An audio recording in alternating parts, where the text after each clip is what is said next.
November 2022. FTX collapsed overnight. Hundreds of billions of dollars evaporated. 3 hours capital filed for bankruptcy. And Bitcoin crashed below $16,000. That time, crypto was finally over. You might be feeling the exact same way right now. Slow, bleeding prices, negative headlines, even the group chats have gone quiet. But today, I'm not here to rehash 2022. I want to show you 3 things that are happening right now. 3 signals that have all turned on at the same time, and almost nobody is looking at them. But don't think it's another round of "this is the perfect buying opportunity" hype. The number of people screaming "buy the dip" today is way higher than the number who actually are buying the bottom, so staying skeptic is normal. So I'll keep a little suspense for now, walk through this with me, and then you can decide for yourself whether it's worth acting or not.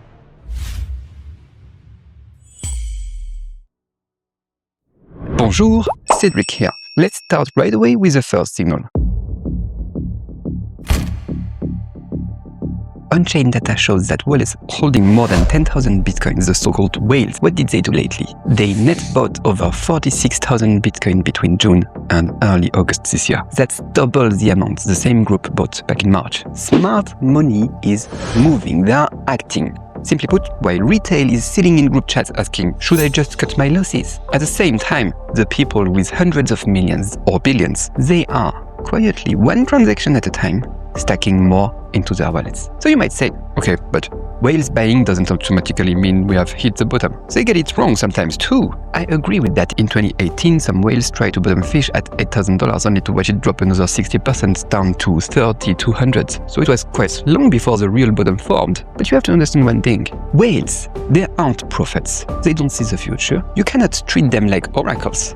They are just the ones who start moving first. Hence why they are my first signal. Whales aren't gods. They are not waiting for the absolute lowest price to buy. They are waiting for, is it worth it? And right now, they think so. They think that the probability of a good ROI is forming.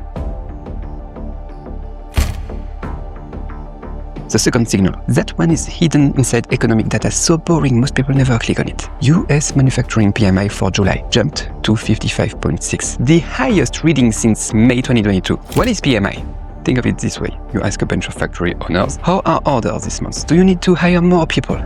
Then you turn all those answers into one number. If this number is above 50, it means expansion. If it's below 50, it means contraction. A reading of 55.6 is factory bosses collectively saying, the work is picking up.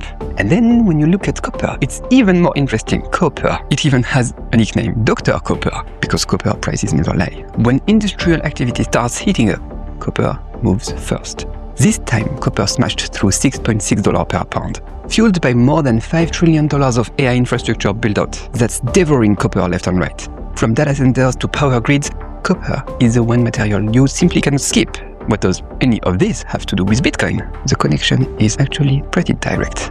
Actually, every time the real economy starts thawing out of a deep freeze, risk appetite comes back with it. Crypto has always been one of the fastest assets to run in that kind of recovery. Capital has to reprice risk. And one more thing, the geopolitical tension and tight liquidity that were pressing down on markets, they are also slowly easing. The clouds are drifting away one by one. Quietly, but they are. So signal number 2, on. The third signal is one I most want you to remember today. Lately, Bitcoin has been grinding lower and sideways, which is honestly annoying. But at the same time, actual usage across the entire crypto ecosystem has been quietly hitting all-time highs. The clearest example is stablecoins. I've made plenty of videos about stablecoins already. If you're interested, you can check them out on the channel. My point is, you should just look at Visa. Visa adjusted the numbers by stripping out bot activity and internal transfers, and they told us real stablecoin settlement volume jumped 91% last year and hit $10.9 trillion. That's no small number, and it's already closing in on Visa's own annual payment volume of $14.2 trillion. So something that mainstream media was still causing a Ponzi scheme just a few years ago is now settling almost as much money as the world's largest card network does in an entire year. Companies using stablecoins to pay supply chain invoices. People in emerging markets using them to access dollars. Cross-border trade quietly rooting around the slow, expensive traditional banking system. Daily active users, on-chain transaction counts, those underlying metrics that don't lie, are all hitting record highs right when the price looks the ugliest. That's the divergence I'm talking about. Price is playing dead.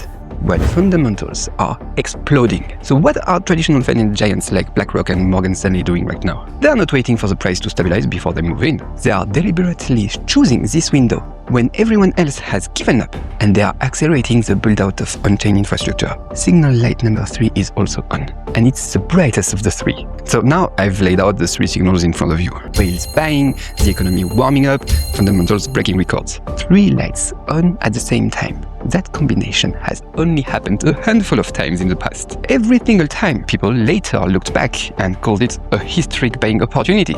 I know what you are thinking right now. Should I just go all in? Not so fast. Not so fast. Let me use myself as an example. I've chased the absolute bottom before too. Every time I thought I was standing on the floor, it turned out it was not. But it's just like the whales for signal number 1. Timing the bottom is an extremely low probability game. But waiting and doing nothing is no solution either. Market panic and FOMO stacks layer by layer. By the time you finally feel safe to buy, the price has already taken off and all you can do is just stand downstairs watching, the elevator go up without you. So you have to ask yourself, if I were one of those institutions sitting on tens of billions of dollars, how would I play this? How are the whales playing it? First, I wouldn't wait for the headlines to scream, the turnaround is here, before I start buying. By then, the chips are already expensive and you are just eating whatever's left. Second, I would use exactly this kind of quiet. Nobody wants to talk about it, period. To scale in gradually. No drama. No obsession with buying the exact lowest tick. And third, I would watch fundamentals, not price. Price is a mirror of emotions. Fundamentals are the foundation of reality. Mirrors can lie, foundations don't. Those 3 steps are available to regular people too. Wall Street has an old saying for it. Buy when there is blood in the streets. You don't need tens of billions of dollars. You just need to stretch the measuring stick from this week, today, out to the next 2 or 3 years. Swap the one-shot all-in for systematic dollar cost averaging and spend just more time watching fundamentals than staring at the price chart. That's why, after watching so many bull and bear cycles, I've become more and more certain that the only thing I need to do is just lay out these signals that are hiding in the data as clearly and honestly as I can. The final judgment is yours, of course. That's not financial advice. Do your own research. That's always the first rule. Nothing I say is an invitation to close your eyes and just charge in. I've just put 3 signals in front of you. The whale's wallets, Dr. Copper's price, and the real on-chain activity that's quietly breaking records. And now, you just do whatever you want. What do you think? Do you think the panic will continue, that we are far from the bottom? Or is it time to start taking position? See you in the next one, guys.